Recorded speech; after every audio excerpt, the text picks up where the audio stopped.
Bueno, muchas gracias, Gustavo. Un gusto estar de nuevo con ustedes.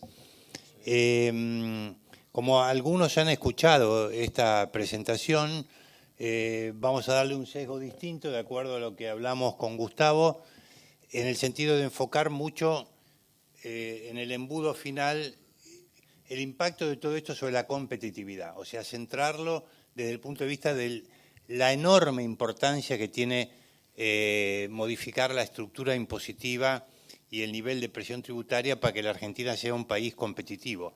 Y además creo que tiene el atractivo de que es un modo de hacerlo que es el más horizontal de todos. O sea, después de escuchar a Marcelo todo este tema de los tratados comerciales, la apertura, lo que dijo Gustavo recién, de que si querés exportar tenés que importar, etcétera. Bueno, yo creo que el enfoque vía reforma impositiva ayudaría a ese emprendimiento porque bajaría los costos a todos los sectores de la economía, sobre todo con lo que se ha avanzado en retenciones, que era sí un impuesto que era claramente sesgado fundamentalmente en contra del sector agropecuario. Sé perfectamente que queda las retenciones a la soja, que están bajando gradualmente, pero ahora el sesgo antiagropecuario no es tan grande como era antes. Sigue estando, pero no es tan grande. Entonces, la cuestión impositiva, en la medida en que yo la encare profundamente, va a ayudar mucho a ganar competitividad a todos los sectores de la economía argentina, y creo que esto es muy importante desde el punto de vista político también. Me da un poco de nostalgia porque hace 13 años estaba acá hablando de lo mismo, ¿no? Aparte de los 13 años más que tengo, bueno, en realidad de esa propuesta que siempre la Fundación, con una enorme generosidad y total libertad de cátedra, digamos así, yo jamás he recibido ninguna sugerencia. Hemos tenido discusiones académicas, pero no una sugerencia, mira, esto no lo pongas o lo otro ponelo. O sea que la verdad que para el equipo, junto con Marcela Arriague, Ariel Melamud, que trabajó en este caso, antes Ernesto Connor, estamos muy agradecidos a la Fundación, pero tengo un poco esa nostalgia porque de lo que dijimos en el 2005, bueno, ahora se han hecho algunas pocas cosas, pero estamos en un nivel de avance todavía muy limitado respecto a lo que nosotros pensamos que debería ser.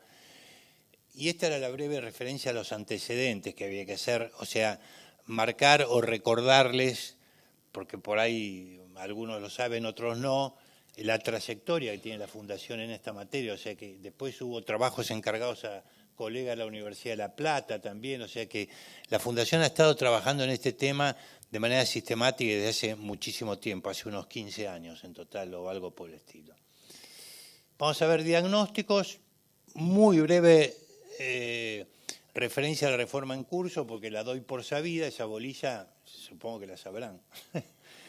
Sí, la agenda pendiente, o sea, después de la reforma evidentemente quedan cosas todavía por hacer y en eso me voy a concentrar un poco más.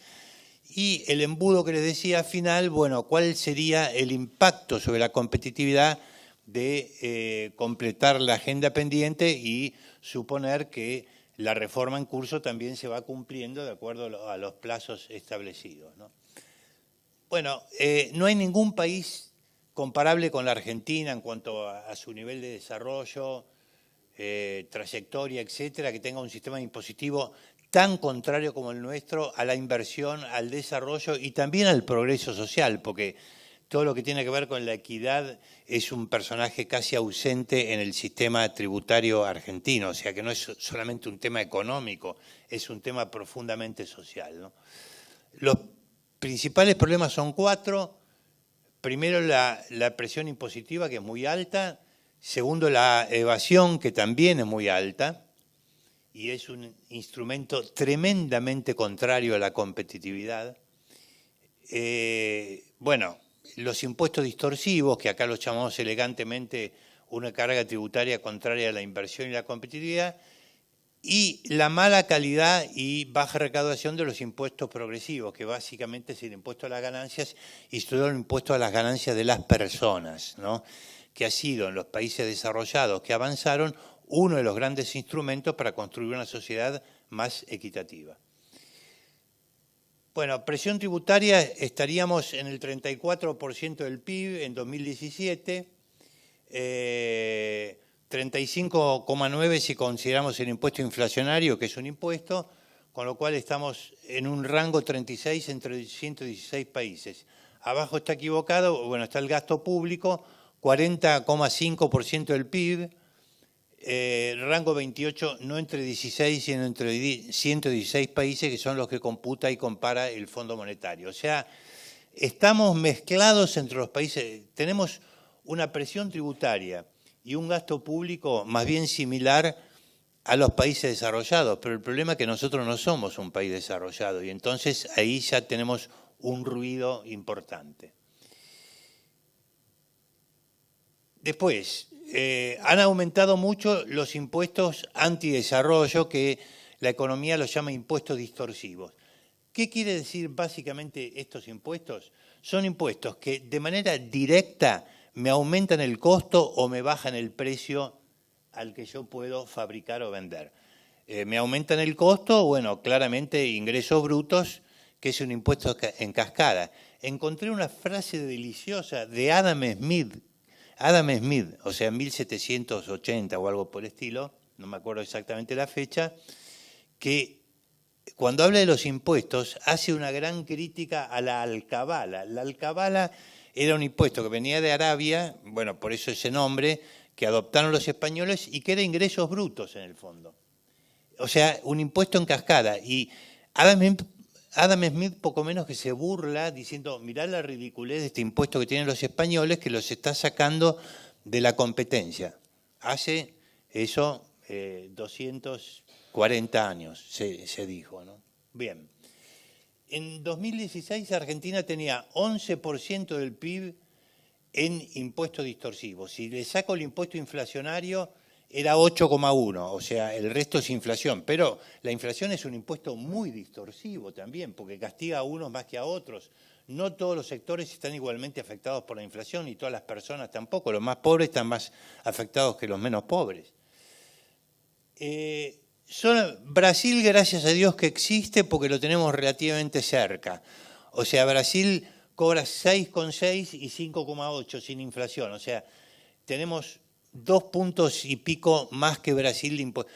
Todos los demás países vienen lejísimos. O sea, acá está Argentina, acá está Brasil, los demás están por acá. Por ejemplo, Chile, menos del 1% en Chile y Uruguay y 0,6% en los países desarrollados del PIB, ¿no? O sea, para darse una idea que en estas cosas, como en otras, la Argentina es un país exorbitado, o sea que está fuera de órbita y que no hemos tomado, en particular la dirigencia política, cabal conciencia de que no somos un país común. No es un país común, un país que hace 72 años que convive con la inflación y que heroicamente ha derrotado uno por uno a todos los planes de estabilización. Vamos todavía. Porque es así, o sea, es una enfermedad crónica de la cual nosotros no nos damos cuenta. Por ejemplo, lo veo a Gastón y me acordé del sistema financiero. Bueno, el sistema financiero de Argentina es así chiquitito comparado con otros países porque, bueno, por la inflación. Y esto que está pasando en estos días con el dólar tiene que ver con el hecho de que a través de 72 años de impuesto inflacionario hemos logrado erradicar el peso como moneda de ahorro y entonces la gente piensa en dólares. Brasil, Colombia, Chile, Uruguay, Perú pueden devaluar 50 o 60% y la inflación aumenta 2-3 puntos anuales.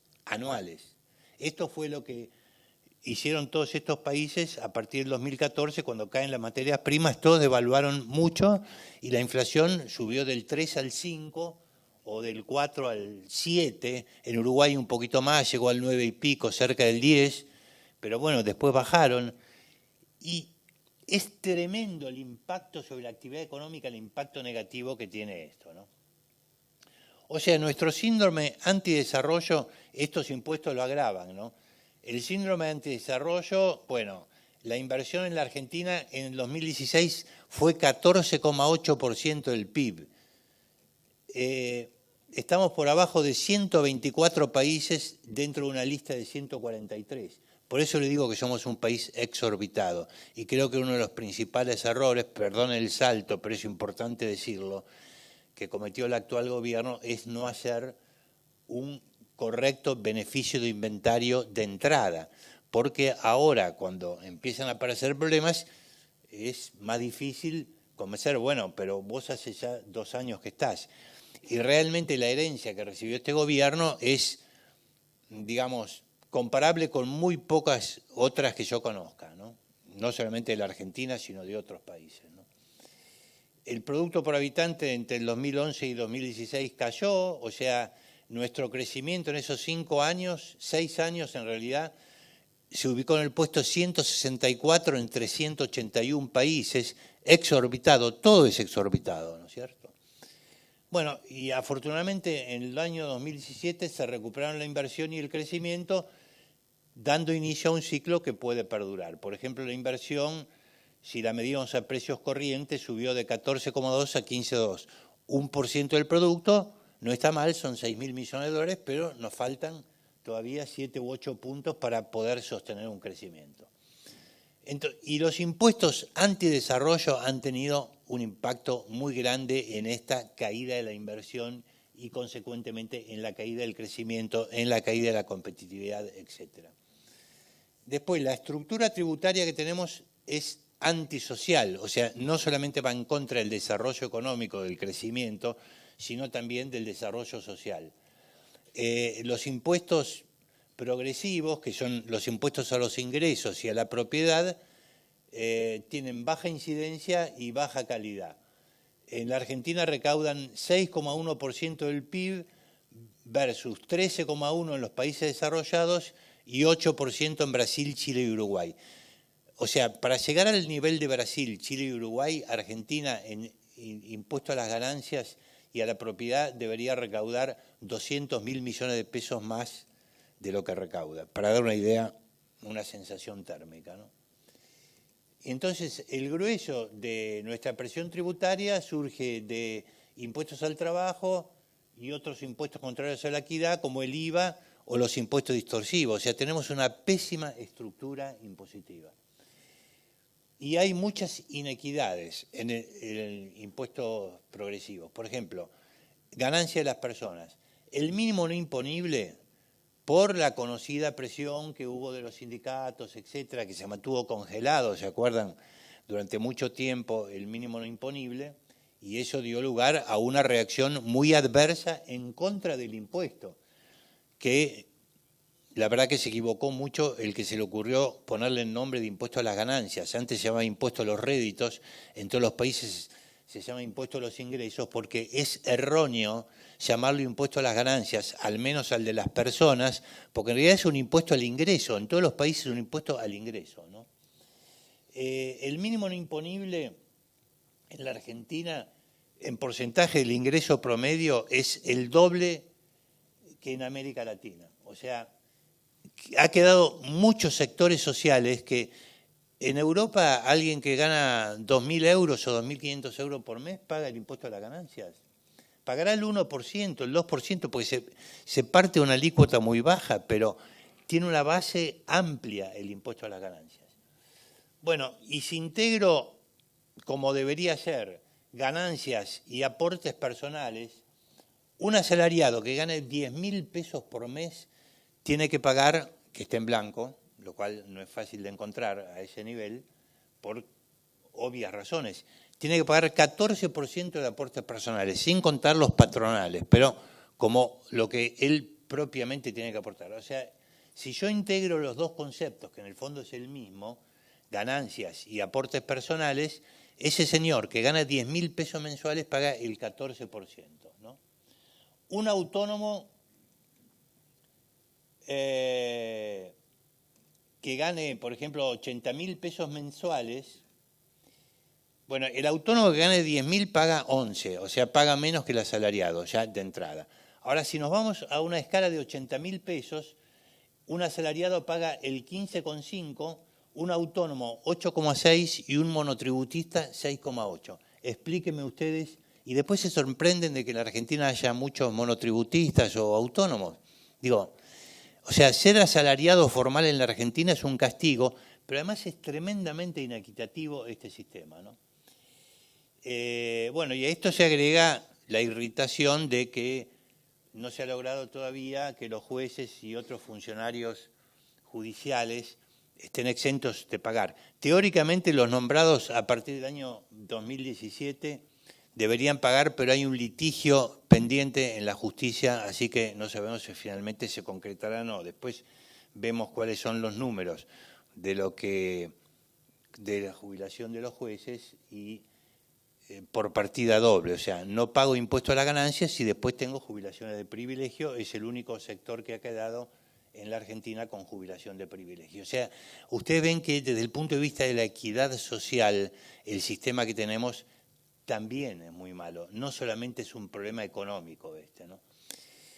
Esta es una expresión que Luis Alberto Romero, que es un historiador argentino muy capaz, escribió un artículo, él contribuye mucho en los Andes de Cuyo, y el título del artículo era "Del Estado todo, al fisco nada". Y básicamente hacía la radiografía de la Argentina, donde toda conversación muy frecuentemente termina: lo que pasa que el Estado no se hace cargo, el Estado no se hace cargo, esto, lo otro. Ahora, cuando llega de pagar los impuestos, bueno, pará, ¿no? Y tanto no, después blanqueamos y tenemos cifras recontra millonarias, etcétera, ¿no?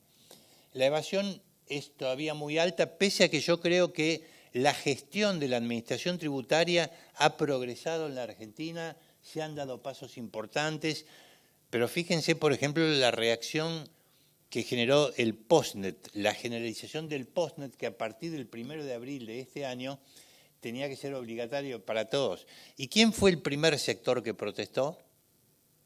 Los profesionales. Digo, para marcar, los profesionales, bueno, algunas profesiones se va del 70-80%, es muy conocido esto, ¿no? Y por ahí han estudiado gratuitamente en la universidad pública, pero pagar impuestos no. Del Estado todo, el fisco nada, ¿no? El impuesto a las ganancias, sobre todo de las personas un poco más alto, se va de más o menos el 50%. En el IVA e impuestos al trabajo, 1/3 aproximadamente. El promedio nos da 40% de evasión, que es más del doble que en Chile, bueno, casi el doble, 19,6%, en los países desarrollados es 16,4%, y en los países nórdicos está abajo del 10%, ¿no? Si nosotros tuviéramos un cumplimiento tributario igual que Chile, no digo igual que los países nórdicos, igual que Chile, piensen que la recaudación me subiría de 60 a 80, o sea, es una suba del 33%. Eso me permitiría, o sea, sería un 11,6% de recaudación posible del PIB, que sería una locura cobrarlo porque te llevaría la presión tributaria a una estatura ridícula. Pero entonces podrías eliminar todos los impuestos distorsivos, que es 8,1% del PIB, podrías eliminar el déficit fiscal primario, que es 3,2% del PIB, y en el camino, al eliminar el déficit fiscal, se reduciría a su mínima expresión el impuesto inflacionario también, o sea que quedaríamos con una inflación como la de Brasil o Chile, 3, 4, 5% al año. Solamente, insisto, con llegar al nivel de cumplimiento tributario de Chile, para notar las consecuencias terribles que tiene el problema de la evasión fiscal en la Argentina, no obstante los progresos recientes, ¿no? Bueno, la nueva presión tributaria podría llegar a ser 24,2, que por supuesto subiría, conociendo la política argentina, pero en principio podría llegar a 24,2%, que es más o menos lo que tiene Chile, ¿no? Más o menos lo que tiene Chile. Bueno, en esto nos ayudan algunas decisiones muy polémicas, como algunas que tomó la Justicia Federal recientemente, que después se han revertido. Y si uno ve la historia, yo me acuerdo patente cuando se aprobó casi solemnemente la Ley Penal Tributaria en el año 1990. Fue parte del paquete de leyes que se acordó en la transición Alfonsín Menem. ¿Se acuerdan que fue una transición compleja? Entonces se anticipó la toma del poder a cambio de que los radicales votaran una serie de leyes, una de ellas era esta. Y bueno, esa ley establece sanciones que sinceramente yo creo que en gran mayoría están, digamos, ni siquiera como amenaza, porque la última moratoria que hizo el gobierno anterior, aunque vos ya tuvieras un juicio completamente sustanciado y que estuvieras para ir a cumplir la condena, en la medida que vos pagues la cuota de la moratoria te salvabas. O sea, en el fondo hay una actitud de lenidad hacia la evasión, que esto es una de las razones que explica esto, y no voy a citarlo de Al Capone porque es muy conocido, ¿no? La única razón por la cual se lo pudo detener fue porque se lo encontró que había evadido impuestos. La reforma en curso, bueno, yo creo que son conocidos sus objetivos: reducir la presión tributaria, cosa que se ha empezado a lograr. Yo creo que es un mérito muy importante el hecho de que haya empezado lentamente a disminuir la presión tributaria en la Argentina. Alentar la inversión al cambiar la estructura de los impuestos, sobre todo por el lado de bajar la alícuota de ganancias que está de las empresas, que estaba bajando en todos los países del mundo, del 35 al 25, con un impuesto adicional a utilidades distribuidas. O sea, pero mientras vos inviertas todo, digamos así, pagás el 25 y pagarás sobre la parte de las utilidades que distribuyas un plus. Lo mismo el hecho de poder considerar gradualmente una parte creciente del impuesto a los créditos y débitos en cuentas bancarias como parte de pago del impuesto a las ganancias, ¿no? Mejorar la progresividad es algo que se propone también esta reforma, y combatir la evasión. Yo creo que en términos generales la reforma, que tiene todos esos ingredientes, o sea, bueno, tiene también la cuestión del mínimo no imponible de las contribuciones patronales, que es una cosa importante, que ya empieza a entrar en vigencia este año. Todas estas reformas son graduales, son hasta el año 2022, o sea que uno podría decir, bueno, pero se quedaron muy cortos porque en el fondo ni la veo ni la siento, como se decía en una publicidad de hace muchísimos años, ¿no? Bueno, pero es lo que era compatible con el equilibrio fiscal, ¿no? No estoy de acuerdo con la eliminación de lo que llamaba el mapa previsional, que era un esquema por el cual cuanto más lejos estuvieras de Buenos Aires y más pobre fuera la provincia, el departamento, porque sea departamento por departamento, tenías descuentos de hasta el 80% en los aportes patronales. Y esto se eliminó. Yo sinceramente creo que es un error. Les digo la verdad, muchas veces yo hablaba con empresarios del interior y me decían, no lo conocían. No conocían el sistema, claro, porque, digamos, el cumplimiento es bajo y entonces por ahí se usaba poco. Pero era como 15 o 20 mil millones de pesos por año que costaba, digamos, de merma de ingresos fiscales. Ese sistema para mí fue un error derogarlo. Y en cuanto a la agenda pendiente, vamos al tema que es más un aporte novedoso respecto de cosas que por ahí ustedes se han escuchado mucho tiempo. Bueno, claramente a la cabeza está reducida la mínima expresión del impuesto inflacionario. No estamos en los mejores días para hablar de este tema porque, bueno, tenemos todo este tema del dólar, las tarifas, etcétera. Bueno, pero eso forma parte de la herencia y de correcciones que inexorablemente había que hacer. Eso disminuiría no la totalidad del 1,8% del PBI. Para darles una idea, cuando hablamos de 1% del PBI, son 6.000 millones de dólares, 6.000 y pico millones de dólares. O sea que si son 2 puntos del PBI, son 12.000 millones. Baja de costos, ¿no? El punto segundo es importante. El consenso fiscal fue un gran logro. Realmente es increíble que se haya podido firmar. Si uno ve la atmósfera actual, que se haya firmado ese consenso, donde no solamente tiene cláusulas impositivas, se restauró el fondo del conurbano y hay compromisos de responsabilidad fiscal, o sea, de límites al gasto, etcétera, etcétera.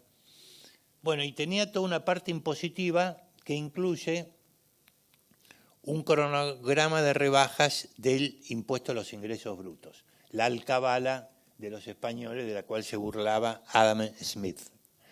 Bueno, yo creo que es un paso fundamental, un paso muy importante. Fíjense que el impuesto a los ingresos brutos recauda 4% del PIB, o sea, 24.000 millones de dólares de costo adicional que se origina en este impuesto.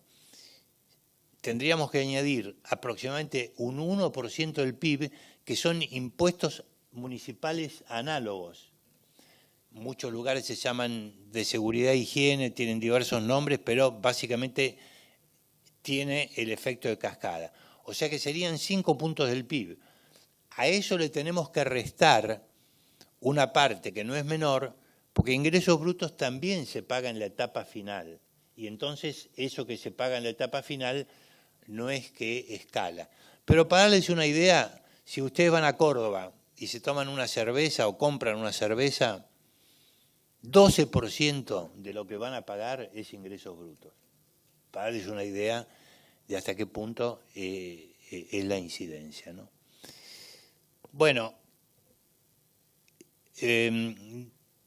nosotros seguimos trabajando en otro proyecto, que ya lo tenemos casi terminado, proponiendo que se reemplace, 2005 es esto, o sea, no es que nos copiamos, pero seguimos pensando que es lo mejor, que se reemplace ingresos brutos por dos cosas. La principal es un impuesto a las ventas de consumo final, que tiene un doble sentido, porque no solamente elimina todas las distorsiones del efecto de cascada, sino que le da una potestad reconocida a las provincias de cobrar ese impuesto, que en el fondo muchos prefieren un IVA provincial, pero nosotros pensamos que un IVA es mucho más complicado y que sería mejor un impuesto a las ventas finales de consumo, ¿no?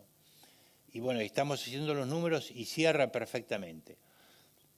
Esto más o menos sería 3/4 partes del reemplazo del impuesto a los ingresos brutos, que insisto, está en el cronograma, pero en el cronograma no se eliminan por completo. En el año 2022 todavía quedan varios sectores con impuesto a los ingresos brutos, etapas intermedias, y nosotros creemos que hay que eliminarlos a todos. La otra cuarta parte, nosotros pensamos que la debería cubrir el impuesto inmobiliario. Decir esto en este lugar me puede generar algunos costos, pero bueno, son privilegios de la edad. Uno después de cierta edad tiene libertad de opinión. Si yo veo cuánto recauda el impuesto inmobiliario en la Argentina, bueno, por empezar, dentro de la recaudación provincial, a principios de los 90 era 20% y hoy es 6-7%. Porque las provincias, bueno, en parte al haber retenciones, en lo que hace el sector rural, no se animaban encima a actualizar el inmobiliario, etcétera, o sea, lo tuvieron medio dormido. O sea que, si yo lo comparo, entonces, con otros países, en la Argentina recauda 0,37 del PIB. En Brasil y Uruguay recauda 0,7, un poquito menos del doble. En los países desarrollados recauda 1,1, 1,2, o sea, casi 3 veces. Y en países de estructura productiva como la Argentina, Australia, Canadá, Estados Unidos, este impuesto recauda 2,4% del PIB. No estamos proponiendo que vayamos a 2,4% del PIB, pero nos parece que realmente Argentina, o sea, recauda muy poco de este impuesto, que no es solamente el rural, es también el urbano, es el rural y es el urbano. Bueno, en el consenso fiscal establecen reactivar algo que existe, pero como todas otras institucionalidades de la Argentina no se usa mucho, que es un Consejo Federal del Catastro, y se establece que hay que fijar con metodologías modernas, evaluaciones, etcétera, etcétera, e incluso se habla de las alícuotas. Se habla de las alícuotas y la alícuota promedio sobre un valor actualizado que establece el consenso fiscal estaría alrededor del 1% o algo por el estilo. Algo por el estilo. Tercer punto, nosotros en la propuesta que hicimos para producir conservando, proponíamos una devolución del IVA más generosa que la que establece la reforma impositiva aprobada el año pasado. ¿En qué era más generosa? Que la reforma impositiva está concentrada en lo que es inversión. Básicamente es un sistema para permitir que si yo acumulo IVA inversión por más de 6 meses, me lo tienen que devolver. O sea, yo lo tengo que poder recuperar, ¿no es cierto? Nuestra propuesta era que todos los saldos técnicos para los contribuyentes calificados con A en primera instancia y con B en segunda instancia se puedan recuperar de manera bastante automática. Estaba el problema del flujo y estaba el problema del stock. Acá todos sabemos que hay muchísima trampa, las fábricas de facturas han estado muy activas durante mucho tiempo en la Argentina, bueno, pero por eso hay que usar todo este sistema de calificación, pero a nosotros nos parece que al IVA como tal hay que limpiarlo y de todas las distorsiones que tiene y transformarlo realmente en un impuesto al valor agregado, como funciona, por ejemplo, en Chile, sin ir más lejos, ¿no? Y el cuarto punto, que también puede ser polémico, o sea, es el siguiente. Yo les dije que la reforma, por razones de restricciones fiscales, porque no puede darse el lujo. Ayer, por suerte, tuvimos el número de recaudación que viene bastante bien, crece 30%, o sea, está creciendo claramente más que la inflación. Eso es muy importante en todo sentido en este momento de la Argentina. Nosotros pensamos que se podría establecer un régimen de cupos donde, en función de cómo evolucionara la recaudación, el Ministerio de Hacienda diga, bueno, tengo un cupo, no sé, digo cualquier número, de 10.000 millones de pesos de adelanto de la reforma impositiva. Te doy todos los beneficios que vos tendrías en el último año en la reforma impositiva, sujeto a que inviertas. O sea, es un poco intervencionista, pero a mí me parece que ayudaría a empezar a mostrar frutos de que la reforma tributaria, digamos, es importante en su efecto y también, bueno, a mejorar un poco el clima de inversión. Esto puede ser polémico, pero a mí me parece, fíjese que inclusive en el consenso fiscal se estableció techos a cuántos ingresos brutos sector por sector se puede pagar cada año, se puede cobrar cada año. Para el primer año, que era el 2018, por ejemplo, en muchos rubros quedaron establecidos máximos mayores que lo que de hecho estaban cobrando las provincias. Hubo como 8 o 9 provincias que, ¿qué hicieron? Obviamente, aumentaron el impuesto. O sea que no empezó del todo bien en ese aspecto porque una reforma que apunta a rebajar algo, bueno, la percepción es que me lo subieron, ¿no? Entonces, el proceso es muy largo, el proceso es complejo. A mí me parece que no estaría mal, por lo menos, experimentar con este tema de, a cambio de inversión, yo te anticipo las rebajas impositivas, ¿no? Después, en cuanto al desarrollo inclusivo, nosotros creemos, y eso sí está en la propuesta también que hicimos para producir conservando, un impuesto único a los ingresos de las personas, o personas humanas, que como se llaman ahora, no se equivoquen, cuando escriban algo, bueno, no sé cuántos abogados habrá acá, pero hay que poner personas humanas porque jurídicamente han sido reconocidas como personas también los animales, no sé si todo bien, no estoy muy experto, pero entonces se llama personas humanas. Bueno, impuesto único a los ingresos. Nosotros creemos que hay que integrar los aportes personales como si fueran también un impuesto, porque en el fondo es un impuesto, porque no es un sistema de capitalización, es un sistema de reparto, o sea, es algo que yo estoy aportando para que básicamente le paguen a los jubilados de hoy. No es que me van a poner una cuenta, entonces es a todos los fines prácticos un impuesto con otro nombre. El mínimo no imponible, el gobierno esto no lo encaró porque si encaraba esto, la reforma tributaria directamente no salía porque, digamos, se ha logrado instalar un concepto que yo creo que es equivocado y hasta perverso, diría, en la Argentina, de que el impuesto llamado a las ganancias, que en realidad es un impuesto a los ingresos, solamente lo tienen que pagar los ricos. En todos los países desarrollados, o en países como Chile y otros latinoamericanos, Brasil mismo, no es así. O sea, los sectores medios también pagan. Lo que pasa es que tiene que haber una alícuota que empiece desde el 1%, aunque sea desde el 2%, y gradualmente, porque el sentido de ese impuesto es un sentido de solidaridad social para los que realmente están excluidos de la sociedad en situación de pobreza, etcétera. Y todos tienen que contribuir a eso. Y podría llegar a pensarse en subir o no la alícuota máxima. Eso no me tiren con algo, pero yo sé que muchos de los que estamos acá presentes pagamos más de la mitad de nuestro valor agregado. Bueno, si PEC hace un cálculo que dice en qué mes del año vos empezás a trabajar para vos mismo, yo en broma digo que empiezo a trabajar para mí mismo los miércoles a las 2 de la tarde, ¿no? Porque de lunes hasta miércoles al mediodía va todo el fisco. Es así, es así.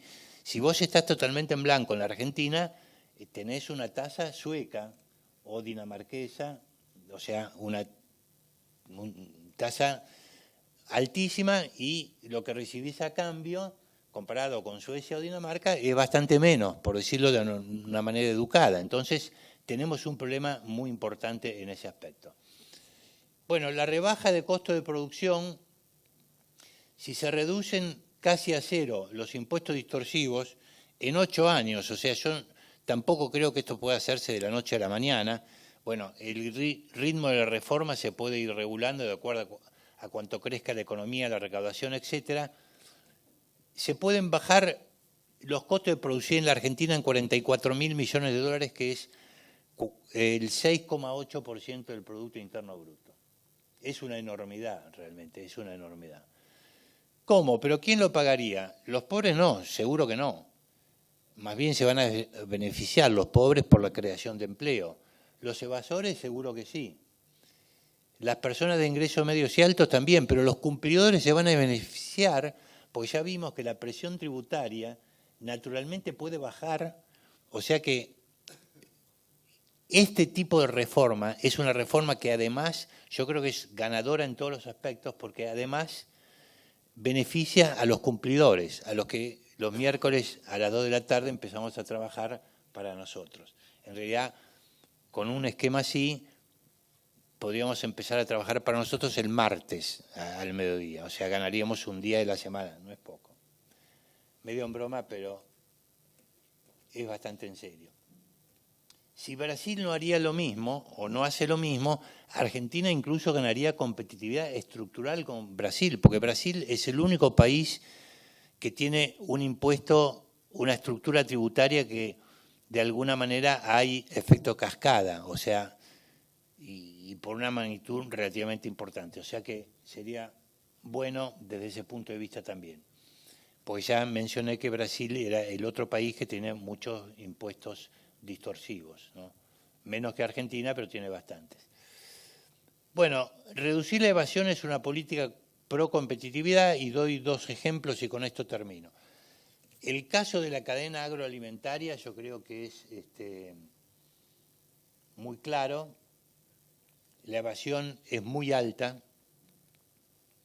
y mientras la evasión en la cadena agroalimentaria, me refiero sobre todo a la que va al mercado interno, lógicamente la que va a la exportación está mucho más controlada y la evasión debe ser la 10ª parte de lo que es en lo que va al mercado interno. Esta evasión en la cadena agroindustrial que va al mercado interno es un freno a la modernización del sector, a la inversión por parte de firmas que puedan aportar nueva tecnología, nuevos productos, estar dispuesta a explorar nuevos mercados externos, etcétera. Entonces, acá, en este ejemplo, yo creo que es clarísimo que luchar contra la evasión es una herramienta pro competitividad, no solamente por la baja de costos al que he hecho mención, sino por este fenómeno. Y en ese sentido, nosotros en la propuesta del año 2005 habíamos dicho, entonces, imagínense el contexto del año 2005, habíamos propuesto que las retenciones se fueran gradualmente tomando a cuenta como pago a cuenta del impuesto a las ganancias, que era una manera de que la pérdida fiscal fuera menor por el hecho de que iba a empujar a más gente a blanquearse. Yo creo que se perdió la oportunidad cuando se eliminaron las retenciones en el 2016, porque a fines del 2015, pues yo creo que sigue siendo una buena idea y que tendría un impacto, hubiera tenido, porque ahora hay que hablar así en pretérito, hubiera tenido un impacto importante de blanqueo sobre el sector. Bueno, lo han hablado 1000 veces la gente que sabe más que yo de estos temas, pero yo cuando me pregunto por qué en el norte argentino, que es una región tan necesitada, bueno, tenemos el Plan Belgrano, la incidencia de la pobreza, etcétera, tan necesitada de generación de empleo, sin embargo no ha ocurrido un fenómeno como ha ocurrido en las zonas comparables de Brasil, donde todas las fábricas de carne, por decirlo así de manera burda, carne aviar, carne porcina y carne vacuna también, se han ido desplazando a las zonas de producción lejanas a los puertos. ¿Por qué? Porque el flete, digamos, de un producto como la carne es mucho más bancable que en un producto como los granos, dado el valor por unidad de peso. Y bueno, y eso, entre otros factores, no ha ocurrido por distintas razones, pero uno de ellos es el tema de la evasión y que por lo tanto no hay mucha avidez de empresas modernas que podrían aportar capital y tecnología para hacerlo. Y por último, el tema del blanqueo. Fíjense, este gobierno, y es un tema que tiene que ver mucho con los alimentos también, como el de la cadena alimentaria, por eso puse 2 ejemplos que tienen que ver con los alimentos. Uno de producción y ahora va uno de consumo. El gobierno de entrada puso la posibilidad de para personas en determinada situación, jubilados o receptores de la AUH, recuperar una parte del IVA sobre los alimentos. En la propuesta inicial había un presupuesto que eran como 12.000 millones de pesos, o sea, no era tampoco una cifra colosal, pero una cifra significativa. La ejecución fue de la 10ª parte. Adivinen por qué la ejecución fue de la 10ª parte.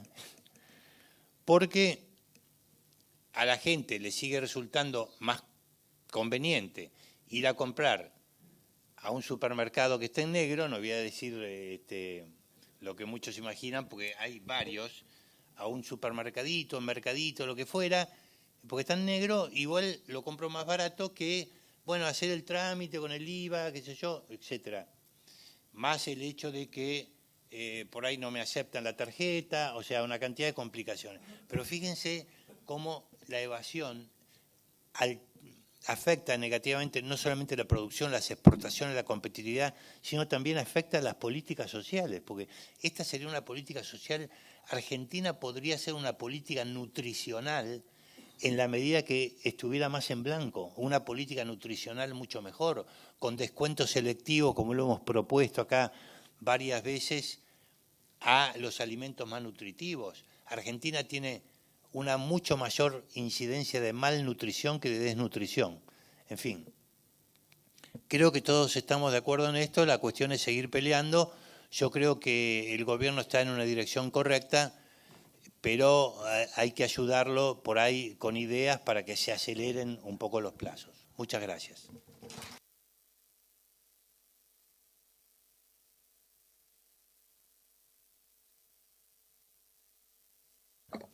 No sé si hay preguntas, tenemos 5 minutos. Sí. Doctor Lach, usted dijo del tema del inmobiliario, ¿no es cierto? O sea, yo quisiera una contrapropuesta de mi impuesto, ¿no es cierto? Hoy se empezaron obras, pero hasta el gobierno anterior, por 70 años, no han hecho nada. O sea, me parece un impuesto carísimo sobre ningún beneficio. Y, por ejemplo, el caso particular mío, este año lo subieron el 53%, o sea, casi el doble de la inflación. Y después tenemos también la red vial, que es una tasa que tampoco no nos presta ningún servicio. Tenemos que hacerlo los productores, y si uno no paga, le inicia el juicio, digamos, a la municipalidad, y no se puede defender uno si uno lo tiene todo pago. Y el otro, si no me equivoco, el impuesto a la transferencia de inmuebles, que es uno de los impuestos más que se evaden, por ejemplo, sobre todo en campos o propiedades capitales viejas, que tienen un valor, por ejemplo, un campo de 1.000 pesos, y hoy lo vende a X cantidad de pesos, digamos, $3.000, por ejemplo, hay que pagar ganancia entre esos 1.000 pesos y los $3.000. Entonces me parece que hay en vez de pagar un impuesto fijo, me parece una ridiculez eso si no se sube los valores por inflación, ¿no? No se ajustan.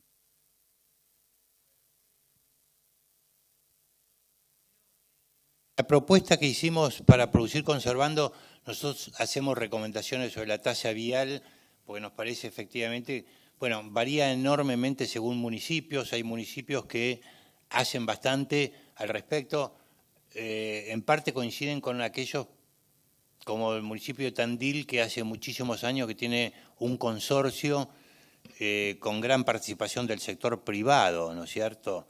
Y nosotros hacemos una propuesta semejante porque creemos que es una distorsión y una fuente de costos para el sector muy importante. Bueno, por eso. Pero es cuestión de salir, gritarlo, opinarlo, hablar con la gobernadora, hacer presión política, y bueno, en eso estamos, para eso hacemos esto, porque creemos que es una distorsión que aumenta los costos y que no es conducente al progreso, ¿no es cierto? El inmobiliario, le digo, tenemos un gran problema de información en la Argentina. Me costó terriblemente, nos costó al equipo terriblemente conseguir datos de recaudación del impuesto inmobiliario. Finalmente lo hemos conseguido del inmobiliario rural, separado del urbano, por ejemplo. Y conseguimos datos de Santa Fe, Buenos Aires, del año 2016. O sea que es antes de estos aumentos, por eso yo le digo, desconozco qué pasó después. Pero el impuesto inmobiliario sobre el valor de la tierra era 0,1% del valor venal de la tierra, que es una cifra, permíteme que le diga, ridícula. No existe en ningún país del mundo que se cobre el 0,1%, es el 1 por 1000, ¿no? Para decirlo más claro, el 1 por 1000. Eso dio 0,12 en realidad, el promedio de Santa Fe y Buenos Aires.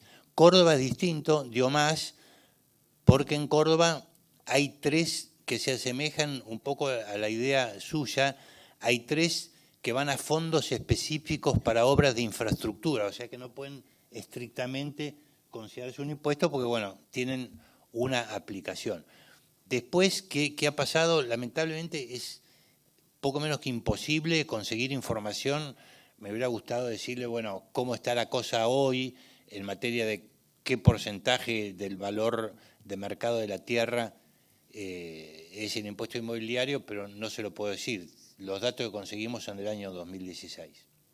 Pero además es llamativo que las provincias, que en el año 91, por ejemplo, recaudaban el 20% de sus recursos, era el impuesto inmobiliario, e ingresos brutos era el 50%, y ahora ingresos brutos es el 75%, y el inmobiliario 6 o 7%. Es una anomalía realmente, ¿no? Sí, yo...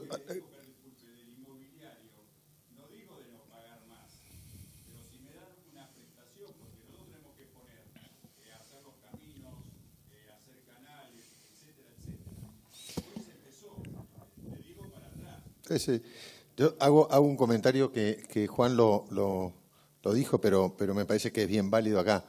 En la propuesta, la idea era reemplazar ingresos brutos por un aumento de la tasa de inmobiliario, no aumentar la tasa de inmobiliario con los mismos ingresos brutos al mismo tiempo, que es lo que nos está pasando hoy. Entonces, de vuelta, la propuesta tiene una mirada de mediano y largo plazo en donde se tenía que hacer el switch, salir de los distorsivos como ingresos brutos y ir a algo progresivo como es en el caso puntual del impuesto inmobiliario. Sí. Esa fue la propuesta. La realidad de lo que nos estamos encontrando hoy es que en el caso de la provincia de Buenos Aires ya han llegado las partidas por encima y ingresos brutos todavía está en vía de discusión, ¿no? Una pregunta más y tenemos que cerrar. Primero, un comentario. Con respecto a la tasa vial, en realidad es un servicio, no es un impuesto. Cuando se han planteado cuestiones judiciales sobre su uso, que nunca lo usan para arreglar camino, siempre lo ha ganado el que lo ha planteado. El tema es que lo que yo oigo en general en el campo es, y no me quiero pelear con el intendente, después no puedo sacar la hacienda, no puedo sacar el grano. Pero si se juntan varios vecinos de un pueblo y hacen el planteo, lo más probable es que lo ganen. El segundo punto era preguntarle al doctor Yach. Él nos dijo recién que el 8,5 u 8,6 más o menos es la incidencia del impuesto a las ganancias en las personas. Yo tengo una retención del 35% sobre cada factura que hago, que me la hace la persona que me tiene que pagar, y de ahí en adelante me cobran, no me dejan descontar casi colegios, obras sociales, etcétera, me da como el 50%. ¿Por qué no me explica o nos explica cuál es la diferencia entre una cosa y la otra? Bueno, cuanto más va subiendo en el ingreso, más verdadera se hace la tasa, pero vos no te olvides que vos no estás contando el mínimo no imponible y todas las deducciones que podés hacer. Entonces, a niveles bajos de ingreso, eso pesa mucho. Bueno, a niveles muy bajos directamente lo pagás cero, porque estás abajo del mínimo no imponible.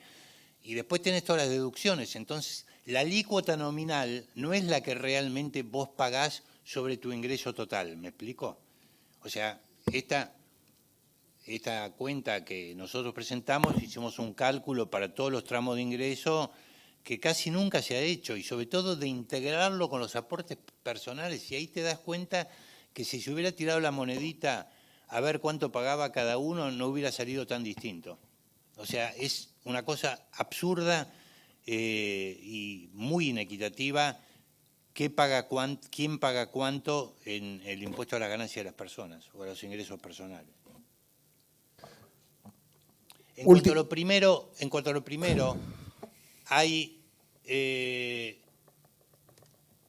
media biblioteca, pero creo que un poco más de media, que hablo jurídicamente y desde afuera asesorándome con por ejemplo, con Antonio Hernández y otros especialistas constitucionalistas, que dicen que de acuerdo a la Constitución del 94 los municipios pueden cobrar impuestos.